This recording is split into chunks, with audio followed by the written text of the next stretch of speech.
Hi viewers, welcome back to my சேனலுங்க. வாங்க முள்ளங்கி சாம்பார் எப்படி வைக்கிறதுன்னு மினி கிளிப்பிங் பார்த்துடலாம். பருப்பை நல்லா வாஷ் பண்ணிவிட்டு எடுத்து வச்சு தேவையான அளவு தண்ணி ஊற்றிக்கங்க. மஞ்சள் தூள் போட்டுக்கோங்க.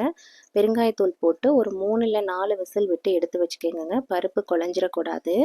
ஒரு வடை சட்டியில் ஆயில் இல்லாமல் முள்ளங்கியை ரவுண்டாக கட் பண்ணி வதக்கி எடுத்து வச்சுக்கோங்க. இது கூட பார்த்திங்கன்னா பொடிசா நறுக்கின தக்காளி, பச்சை மிளகாய் கீரி போட்டால் போதுங்க. ஒரு 4 இல்லைன்னா 5 பச்சை மிளகாய் ஆட் பண்ணிக்கிங்க. அது கூட பார்த்திங்கன்னா சின்ன வெங்காயம், உங்களுக்கு தேவையான அளவு சின்ன வெங்காயத்தை அரைச்சி ஊற்றிக்கிங்க. அதுக்கப்புறம் பார்த்திங்கன்னா தேவையான அளவு உப்பு போட்டுக்கோங்க. இது கூடவே பார்த்திங்கன்னா பச்சை மிளகாய் ஆல்ரெடி நம்ம ஆட் பண்ணியிருக்கனால 1/2 டேபிள் ஸ்பூன் மட்டும் மிளகாய்த்தூள், 2 டேபிள் ஸ்பூன் மல்லித்தூள் ஆட் பண்ணிக்கிங்க. தேங்காய் போடாதனால 2 டேபிள் ஸ்பூன் கூட நீங்கள் மல்லித்தூள் ஆட் பண்ணிக்கலாம். பெருஞ்சீரகம் தேவையான அளவு மிக்ஸ் பண்ணிக்கிங்க.